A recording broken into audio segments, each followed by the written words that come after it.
yang tidak etis bagi seorang Muldoko ketika dia take over Demokrat karena dia dalam posisi sebagai pejabat publik. Iya. Maka ketika sebagai pejabat publik dia melanggar dua etika, etika politik dan etika sebagai pejabat publik atau pejabat negara.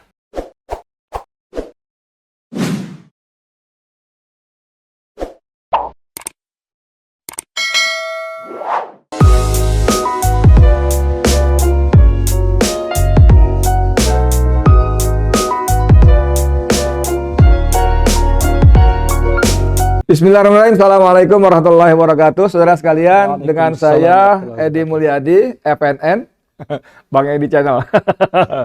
Saya juga SNN. FNN. SNN itu Satu News Indonesia News Network. SNN. I-nya nggak kelihatan ya? Hah? I-nya nggak kelihatan, nggak muncul. I-nya Satu Indonesia itu digabung. Jadi Indonesia itu satu. Tidak bisa. Oke, saudara sekalian, saya punya tamu. Ini dahsyat betul. Wah, gitu ya. Jumpa lagi Refli Harun.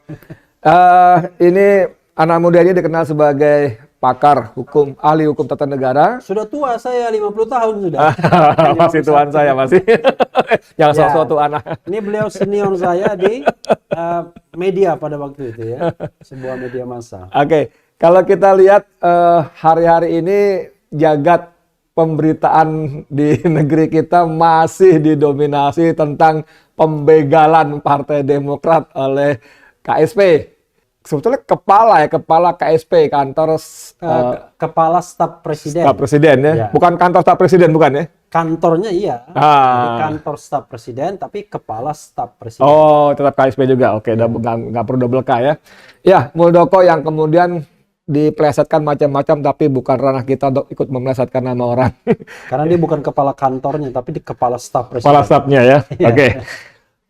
Bung Refli, saya ikutin ngintip podcast Anda, ini luar biasa, ada beberapa masih soal Muldoko, masih soal kudeta Demokrat. Tapi yang menarik ini ada beberapa cerita sumber yang punya suara seragam nih kayak Kur. Ada Jimli Asidiki, ada Gerindra, ada si siapa lagi tuh? Bahkan Ahmad Sahal ya, Jokower ya. Kemudian ada beberapa nama lain. Ada juga Muhammad Taufik ya. Muhammad Taufik, pakar hukum pidana. Itu bahkan Bang Din Samsudin juga, itu kayak bikin Kur, pecat Muldoko gitu. Ini gimana sebetulnya sampai begitu rupa? Gini, sebenarnya ya sebelum mereka menyampaikan pendapat, itu saya pernah ditelepon oleh Republika, disuruh memberikan pendapat. Nah, pendapat saya itu pilihannya dua. Kalau Muldoko mau terus, katakanlah merebut Demokrat, ya istilahnya merebut lah, begal atau apapun, maka dia harus tanggalkan jabatan dia sebagai KSP. Kalau tidak mau mengundurkan diri, ya Presiden Jokowi harus memberhentikannya.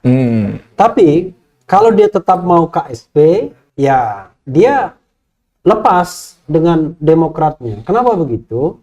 Untuk membuktikan bahwa pihak istana itu netral. Karena kalau dia dalam jabatan KSP, istana diam saja, maka kan bisa mengesankan kepada publik bahwa istana ikut bermain dalam takeover ini. Istilahnya hostile takeover. Ya. Nah, karena itulah menurut saya pilihan itu menjadi elok. Nah, ternyata apa yang saya sampaikan ini sama dengan Prof. Jimli Asidiki. Jadi mungkin karena cara berpikir hukum tata negaranya kan. Hanya masalahnya adalah kalau Muldoko lepas dari KSP, entah mengundurkan diri, entah diberhentikan, barangkali minat peserta KLB untuk menjadikan yang bersangkutan sebagai ketua umum Demokrat juga berkurang. Itu persoalannya ya. Karena itu saya mengatakan di Indonesia ini untuk berkuasa, Anda harus berkuasa. Jadi maksudnya Anda berkuasa untuk lebih berkuasa lagi. Iya, sebagai KSP Anda bisa berkuasa lagi sebagai ketua umum partai politik. Jadi kalau dengar penjelasan singkat tadi, saya kok menangkapnya begini. Karena saya tadinya beranggapan pecat Muldoko itu sesuatu yang tanda kutip aib. Dan aib itu lebih pada bukan pada pilihan lo ketua KSP apa ketua Demokrat, tapi aib pada hostile takeovernya itu. Iya, kalau saya sama Prof. Jimli cara berpikirnya kan moderat. Nah, kalau yang lain itu memang punya landasan masing-masing. Ada dianggap pelanggaran etik, ya. Bahkan kalau bahasa Dr. Taufik yang dari AAPI, Asosiasi Ahli Pidana Indonesia, itu lebih kasar lagi, dibilang pemberontak. Lebih lugas lah ya. Ya, lebih lugas, ya. Dibilang pemberontak. Tapi saya tidak berpikir begitu. Saya hanya mengatakan bahwa yang tidak etis bagi seorang Muldoko ketika dia take over Demokrat karena dia dalam posisi sebagai pejabat publik. Maka ketika sebagai pejabat publik dia melanggar dua etika, etika politik dan etika sebagai pejabat publik atau pejabat negara. Kalau misalnya ya yang ngambil take over itu Gatot Nurmantio, orang menganggapnya dia tidak etis secara politik, ya kan? Tidak tahu etika politik. Tapi dia tidak terkena pelanggaran etika sebagai pejabat publik. Karena pelanggaran etika sebagai pejabat publik itu ya konsekuensinya ya tinggi harusnya. Di negara lain yang begini-begini pasti dia mengundurkan diri. Disikat ya kalau Ini bolak-balik ngomong soal etik ya. Di negara kita ini kan soal etik ini kan sesuatu yang menyebutnya langka gitu ya. Karena kan orang dengan gampang mengatakan kan nggak ada larangannya. Nggak ada aturannya saya dilarang begitu. Gitu gimana tuh? Ya itu yang membedakan antara bangsa yang berperadaban sama enggak. Antara manusia sama yang bukan manusia ya. Karena etika itu sesuatu yang walaupun dia tidak tertulis dalam hukum positif sebuah negara, tetapi dia bisa diterima sebagai nilai-nilai yang patut dihormati ya, patut dilaksanakan. Itulah yang namanya prinsip, misalnya orang mengatakan good governance, clean government, atau tata kelola pemerintahan yang baik. Jadi kalau misalnya kita bicara tentang transparansi, ya, partisipasi, kemudian mematuhi aturan main dan lain sebagainya, itu adalah sebuah etik, sebuah tata kelola berpemerintahan. Nah, berpemerintahan itu tentu saja tidak hanya pejabat pemerintah, tapi kita semua sesungguhnya berpemerintahan, bernegara. Sehingga kita pun sebenarnya harus mematuhi tata kelola pemerintahan yang baik selain kita menaati hukum gitu. Oke, jadi kalau gitu dalam berperilaku gitu, apalagi selaku pejabat publik, itu tidak semata-mata hanya based on hukum, peraturan ya. Iya. Tapi ada juga tata kelola pemerintahan, etiknya tadi ya, atau good governance atau etika. Iya, cuman masalahnya mengatakan etika itu di atas hukum. Harusnya di sebuah negeri beradab itu di atas hukum. Karena begini, kalau orang taat pada hukum itu biasa. Karena taat pada hukum itu biasanya hukum itu kan berisi sanksi. Nah, itu yang saya maksud tadi, ya betul. Kalau Anda melanggar hukum, maka sanksinya adalah sanksi hukum. Iya. Ya, entah mungkin Anda dipanggil bareskrim, dipenjara dan lain sebagainya ya kan. Ditabrak katanya. Iya, ditabrak tuh dipanggil sebagai tamu bareskrim ya, ditabrak. Nah, tetapi kalau Anda melanggar etik, itu Anda sanksinya sanksi moral. Nah, sanksi moral itu jangan dikira tidak kuat. Kadang-kadang sanksi moral itu jauh lebih kuat dibandingkan sanksi hukum. Karena gini, ada perasaan malu misalnya, ada rasa tersudut dan lain sebagainya. Itu sekali lagi kalau saya mau potong gitu. Kalau di itu, negeri yang beradab, terutama para pejabat publiknya. Istilahnya civilized ya. Karena kalau kita bilang beradab, nanti dianggap wah ini sebagai ketika di Inggris kan civilized enak, agak lebih soft ya. Iya. Tapi saya mencoba membayangkan ya, apapun yang terjadi hari ini, saya kira publik sudah memberikan sanksi sosial, sanksi etik kepada Muldoko nih. Begitu banyak hujatan segala macam, walaupun sebagian kecil orang mencoba memberikan pembenaran dan pembelaan. Nah, saya mencoba berempati tanda kutip ya, kalau saya berdiri pada posisi Muldoko, perasaan saya gimana tuh? Saya buka ini, anak saya, istri saya buka medsos atau nonton berita, semuanya mengatakan bahwa saya hostile tadi. Saya membayangkan ya, apa yang menjadi kejadian hari ini tidak diantisipasi atau tidak dipikirkan oleh Muldoko sebelumnya. Karena begini, kejadian-kejadian yang lalu ya, kalau kita take over partai politik, biasanya mulus-mulus saja kalau dianggap ada dukungan kekuasaan. Kita ingat misalnya antara dulu Gus Dur dengan Caimin. Bukan, Megawati dengan Suryadi. Oke. Kan akhirnya kan Megawati terpaksa membangun PDIP, Suryadi tetap PDI. Antara Abu Rizal Bakri dengan Agung Laksono. akhirnya walaupun Abu Rizal Bakri yang menang, tapi dua-duanya tidak bisa menikmati, akhirnya masuk Setia Novanto. Antara Roma Hurmuzi dengan Jan Farid menang di pengadilan, Roma Hurmuzi yang kena, yang mendapatkan jabatan itu. Nah, barangkali dipikir gampang mengambil alih partai politik sepanjang ada sebuah mekanisme yang dibuat, yaitu KLB, dan nanti toh akan ada dukungan kekuasaan karena harus ada pendaftaran ke Kumham, verifikasi, dan kalau dia part of government, part of the state, akan mudah. Nah, tapi itu ternyata backfire. Saya melihatnya backfire ya. Sebagai pengamat saya melihat wah ini kayaknya backfire karena tidak hanya simpatisan AHY dan SBY yang die-hard memprotes, tapi juga publik ya. Terutama pengamat ya, kemudian juga ahli-ahli itu banyak yang mengatakan bahwa itu adalah hostile. Nah, jadi gini, tentang dukungan kekuasaan tadi. Orang mau nggak mau tetap mencium ada aroma yang menyengat peran istana di balik hostile takeover ini. Walaupun Yasona sudah marah-marah tuh, jangan jangan bawa-bawa istana dan sebagainya. Itu menurut Anda gimana tuh? Ya, nanti lihat di channel YouTube saya juga. Wih, langsung promosi. Oke. Saya kan memberikan analisis ya. Takeover Demokrat ini untuk apa? Untuk apa? Nah, saya mengatakan kepentingannya itu kalau dari sisi Muldoko, itu kepentingannya adalah menambah bargaining power dia.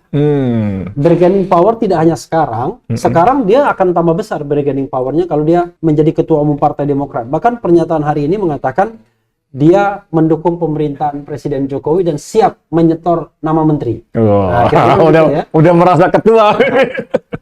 Yang kedua, untuk 2024, karena kita tahu bahwa dengan presidensial threshold ini, siapapun yang tidak menguasai partai politik akan susah. Dia seperti anak yatim yang harus mencari kemana-mana.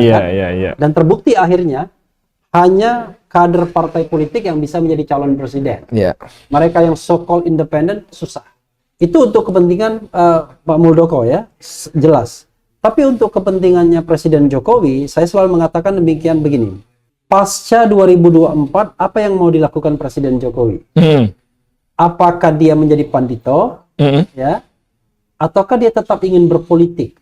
Saya membayangkan dia mau melakukan tetap berpolitik. Caranya adalah pertama, dia kembali ke PDIP. Tapi saya membayangkan kalau dia kembali ke PDIP barangkali tidak terlalu menarik baginya. Sebagai apa? Sebagai anggota lagi atau ya, sebagai apa? Dia tidak akan menjadi orang yang dinomorsatukan di sana. Karena itu menurut saya dia tidak terlalu tertarik. Bahkan dalam jabatan presiden pun sering sekali dia diperlakukan dalam tanda kutip pesuruh partai, petugas partai di depan publik lah. Yang kedua, ada partai yang sangat die-hard kepada Presiden Jokowi yang menurut saya lebih die-hard dibandingkan the ruling party sendiri, yaitu PSI misalnya. Tapi kalau dia misalnya ke sana, tentu mereka welcome. Tapi masih buram sekali PSI ya, kan? Persoalannya ini partai lolos parliamentary threshold saja belum.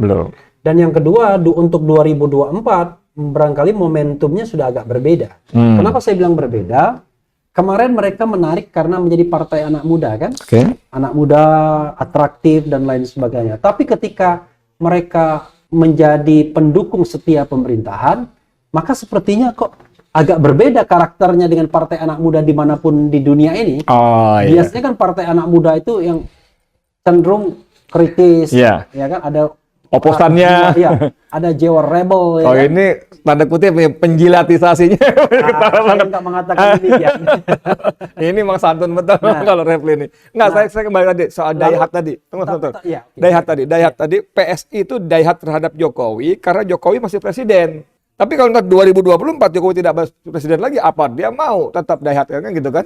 Nah, itu juga menjadi pertanyaan kan, menjadi pertanyaan. Nah, karena itu kemudian ketika kembali ke PDIP sama PSI, ya menjadi sebuah tanda tanya.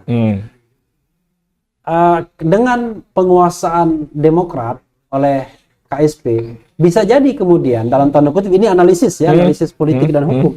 Bisa jadi kemudian mereka win-win solution. Jadi bisa jadi saya mengatakan jangan-jangan cepat berlabuh baru. Iya, berlabuh baru. Ketua Dewan Pembina. Dia tidak mengejar ambisi politik apa-apa, Oke. tetapi dia butuh yang namanya bunker, ya, perlindungan. Jadi bukan cuma skoci, bahkan bunker nih ya. Tapi istilah bunker itu mungkin bisa tepat bisa enggak ya. Tapi intinya adalah dia butuh tempat perlindungan yang aman dan nyaman, karena kita tahu bahwa dia sedang atau sudah membangun dinasti politik juga, ya kan? Karena tahun 2024 ketika akan ada pilkada serempak di seluruh Indonesia, maka kan masa jabatan Bobi Nasution di Medan berakhir dan akan ada pemilihan ulang. Pemilihan ulang itu sangat mungkin bisa Gubernur Sumatera Utara. Kemudian Gibran berakhir di Solo walaupun baru 3 tahun, tapi jangan lupa ada pemilihan Gubernur Jawa Tengah, bahkan DKI. Kaisang barangkali bisa menggantikan Gibran. Saya sampai itu dulu, sebentar. Jadi kalau Demokrat menjadi pelabuhan, menjadi kapal baru, itu kan sama aja mengkonfirmasi kepada publik bahwa hostile takeover ini ada peran istana, bahkan restu, atau mungkin lagi malah perintah. Begini, dalam banyak kejadian ya, sebelum ini konflik partai politik itu rasanya memang selalu ada peran kekuasaan, baik langsung maupun tidak langsung, baik di depan maupun di belakang, di depan, di tengah atau di belakang. Nah, kita tidak bisa mendinai itu.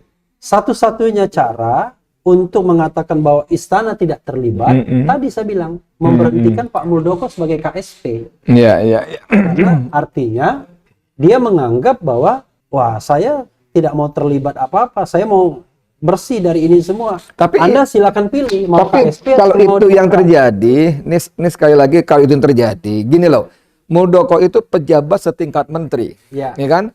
Jangankan mau ambil alih partai, let's say dia mau jadi ketua PBSI lah misalnya, ketua Persatuan Bulu Tangkis, masa dia nggak lapor sama istana? Itu juga yang diomongkan ya, Andi Malarangeng. Jadi itu yang saya maksud saya tadi, bahwa sedikitnya minimal istana tahu. Dan itu membiarkan. Itu juga yang dikatakan Andi Malarangeng kepada saya. Kenapa saya mau membuat quote dia? Karena dia kan mantan juru bicara presiden. Jadi betul. Orang yang semacam KSP kan, lingkar dekat. Yang kedua juga pernah menjadi menteri olahraga. Dia bilang ketika dia mau nengok mertua saja, karena mertuanya sakit, betul. Itu dia lapor. Iya, betul. Ketika dia mau menjadi ketua umum Partai Demokrat, jangan lupa dia kan bersaing dengan Marzuki Ali Anas Urbaningrum kan? Dia juga lapor kepada presiden karena dia adalah pembantu presiden. Nah, kalau tidak lapor, memang publik bertanya-tanya. Nah, jadi karena itu menurut saya gradasi istana terlibat aktif, ya, atau istana membiarkan. Itu saja. Nah, oke. Itu sudah clear ya kita, walaupun ada sedikit gradasi tapi ada kesesuaian pendapat. Nah, sekarang begini, tentang kemungkinan pasca kudeta ini, pasca hostile takeover ini. Boleh saja tadi Bung Refli mengatakan ada benefit-benefit yang mungkin diterima atau diharap oleh Muldoko. Tapi politik ini kan kalau tidak dibarengi dengan moral apalagi agama kan bisa menghalalkan segala cara. Kalau misalnya kemudian untuk membuktikan presiden istana tidak terlibat, udah Pak Muldoko berhenti dari KSP. Itu kan tanda kutip bisa menjadi dikorbankan gitu Muldokonya. Iya, kalau kita bicara tentang nilai moralitas, nilai agama, ya itu masih menjadi persoalan dalam politik kita. Karena pemilu kita kan pemilu yang saya kira banyak sekali kekurangan dan kecurangannya ya. Artinya ya ini kan seperti pemikiran filsuf politik kan. Anda mau menjadi Machiavelli ya, atau Anda menjadi politik yang punya moral misalnya. Tetapi katakanlah kalau dikatakan itu dikorbankan, bisa jadi karena tadi endorsementnya itu ada di depan. Kalau endorsementnya ada di depan, ya berarti ada pengorbanan. Tetapi udahlah, kita anggap manusia itu punya kesadaran karena backfire, ya kan? Menurut saya pilihan yang terbaik, kalau menurut saya pilihan terbaik adalah ya sudah, dia suruh lepaskan Partai Demokratnya. Ya sudah. Dan barangkali, wah, presidennya minta maaf. Dia bukan Pak Muldokonya minta maaf, presidennya minta maaf. Top banget tuh. Iya kan, minta maaf dengan Partai Demokrat karena sudah sudah melibatkan anak buahnya, ya kan? Iya, iya. Saya sebagai presiden, sebagai atasan kurang memberikan pengarahan. Wih, keren gitu. banget. Keren kan? Keren banget. Ya kan? Dahsyat. Nah, sudah itu, dan saya sudah memperingatkan beliau. Tapi saya tidak ingin memberhentikannya karena saya butuh tenaga beliau. Misalnya begitu, kan nggak apa-apa. Keren, Tapi saya tidak berhentikan, tapi saya sudah peringatkan beliau. Oke. Dan untuk itu, saya sudah perintahkan untuk lepas Oke. Demokrat. Sekarang segmen berikutnya saya ingin bicara dari sisi kepentingan Demokrat. Iya. Ya kan? Oke lah, sekarang semua orang tanda kutip sepakat bahwa Demokrat sedang dizalimi. Iya. Tapi ternyata tidak semua orang bersimpati atau empati Iya. melihat rekam jejak SBY ketika menjadi presiden. Iya. Atau setelahnya tidak menjadi presiden pun, Partai Demokrat nyaris tidak pernah terlibat dan kepentingan kekuasaan, Iya. kepentingan rakyat. Iya. Kemana? Misalnya ketika, kalau kita bicara dari sisi umat Islam, ketika Habib Rizik dijalimi, ditangkap, di segala macam, Iya. silent aja. Kemana ketika Alasan FPI. soal SPI, soal anak-anak SPI yang dibunuh? Kemana Demokrat ketika Omnibus Law digodok? Iya. Kemana Demokrat ketika KPK undang-undangnya direvisi? Nah itu loh. Kalau Omnibus Law, Demokrat justru yang paling menentang. Kan? Oh, Kita ya. ingat Benny Kaharman waktu Oh itu. iya. Oke. Oke, betul. Tapi begini, kalau menganalisis sesuatu, saya selalu membedakan kejadian hari ini dan kejadian kemarin. Jadi kalau kita misalnya mengatakan bahwa saya tidak mau membela Anda kok kemarin-kemarin begitu. Nah itu saya ingin menjauhkan itu. Sebagai pengamat saya nggak boleh begitu. Jadi saya harus meletakkan bahwa apa sih masalahnya? Masalahnya adalah hostile takeover terhadap Partai Demokrat. Nah, saya menimbang dalam hal ini pandangan hukum dan politik saya mengatakan yang tidak etis adalah Pak Muldoko. Tapi lain waktu bisa saja saya mengatakan yang benar Muldoko. Pada konteks yang lain. Iya, pada konteks yang lain. Jadi kita nggak bisa kemudian, kamu tidak konsisten. Kemarin kamu kritik Muldoko, kok hari ini memuji. Nggak begitu. Karena yang saya katakan Case by case ya? Case by case-nya seperti apa. Jadi case-nya itu nggak bisa kita dari A sampai Z, Anda jahat, Anda jelek, Anda salah. Nggak begitu. Karena kalau begitu hukum nggak ada. Ya kan? Beda, memang beda. Perspektifnya beda. Karena itu kita harus melihatnya case by case. Oke. Karena ya tadi kenapa saya katakan begitu? Karena gini, saya masih percaya terlepas dari ada bibit-bibit otoritarianisme ya. Tapi negara Dan kita, feudalisme. ya, negara kita masih negara yang demokratis. Ya. Oke. Jadi masih ada. Kenapa masih ada demokratisasi? Karena kita masih bisa ngomong seperti ini. Zaman Orde Baru kita udah ditangkap kalau yang ngomong begini kan. Nah karena itu saya menganggap bahwa tidak semua elemen negara itu misalnya baik, tapi tidak semua juga jahat, ya kan? Gitu. Tidak semua civil society itu baik, tapi tidak semua juga jahat. Oke. Ada elemen baik dalam civil society, ada elemen jahatnya. Demikian juga di negara. Sehingga kita harus melihat ini dalam kacamata yang menurut saya lebih jernih. Melihat persoalannya. Kalau zaman Orde Baru dan Orde Lama, kita harus clear-cut antara the state dan the civil society. Karena kekuasaannya sudah otoriter. Jadi kalau Anda mengatakan, waduh saya bekerja sama untuk mengubah dari dalam dan lain sebagainya, itu bullshit zaman Orde Baru dan zaman Orde Lama. Karena tidak mungkin itu terjadi. Diubah di dalamnya. Iya. Tapi kalau sekarang Anda di dalam untuk mengubah, masih mungkin. Tetapi one thing for sure, Anda kepental pasti. Ah gitu, kira-kira begitu. Oke, sebagai penutup kira-kira bacaan Bung Refli, ini drama Demokrat ini akan berakhir seperti apa nih? Iya, kalau gelombang protes masyarakat akan seperti ini, kekuasaan akan surut. Tidak akan go far untuk mengambil Demokrat. Tetapi yang saya khawatirkan itu ada satu instrumen yang barangkali punya peluang kehilangan Demokrat, tapi seolah-olah itu legal. Caranya adalah nanti ketika kubu Muldoko melamar mengajukan pendaftaran kepada Kumham, ADART, pengurus baru dan lain sebagainya, Kumham akan bilang begini, oke, kami terima, kami akan verifikasi, tapi kami belum bisa sahkan karena masih ada konflik internal, kan begitu? Oke, masih ada konflik internal. Itu jawaban standar. Jadi dia nggak nolak, tapi juga tidak menerima, artinya voting. Nah, selama dalam proses voting itu memang AHY tetap akan menjadi ketua. Persoalannya adalah nanti ada ranah hukum yang akan bisa ditempuh. Tentu barangkali oleh kubu Muldoko. Caranya adalah dengan menggugat SK yang sudah dikeluarkan. Atau dia sebelumnya dong berarti? Ya, atau dia menggugat yang namanya jadi tindakan dari Kumham yang tidak mengeluarkan SK baru. Iya. Dan itu jangka waktunya cepat. Ya. 10 hari tidak ada jawaban, dianggap dikabulkan 10 hari kerja. Lalu kalau misalnya itu nanti ke pengadilan. Di pengadilan kalau tidak salah 30 hari apa? Selama itu tergantung dia mekanismenya seperti apa. Bisa pengadilan tata usaha negara, bisa pengadilan negeri. Kalau pengadilan negeri itu konflik antar pengurus. Kalau pengadilan tata usaha negara tentu SK pemerintah ya. Pemerintah. Ini menariknya, saya potong. Menariknya adalah ini, jadi agak sedikit panjang lagi, sorry banget.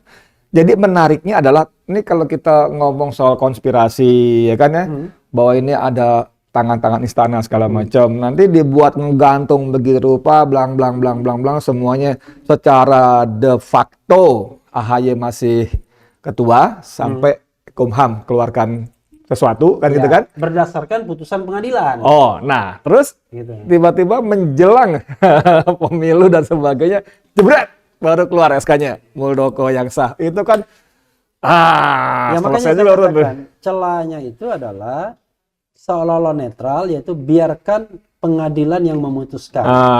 Oke. Ketika biarkan pengadilan memutuskan, tetap ada subjektivitas dari birokrasi Kementerian Hukum dan HAM. Buktinya dulu Abu Rizal Bakri menang, tapi tidak disahkan.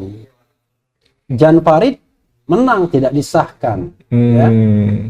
Kalau untuk Abu Rizal Bakri, Agung Laksono, kan ada campur tangan istana kan, kita tahu kan siapa yang ikut campur tangan, akhirnya setelah dua-duanya enggak. Nah, begitu ada Munas baru di Bali, istana sudah pesan. Setnov ya. Ya, setnov. Gitu.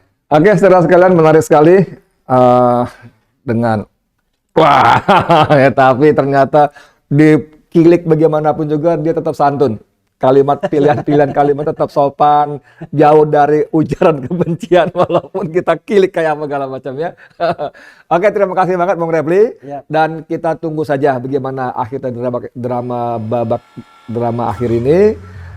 Ya nanti tanpa bermaksud mendahului takdir Allah, kira-kira kita bisa bayangkan seperti apa. Kan gitu. Terima kasih banyak ya. Dari saya sekian, Edi Mulyadi. Wassalamualaikum warahmatullahi wabarakatuh. Waalaikumsalam warahmatullahi wabarakatuh.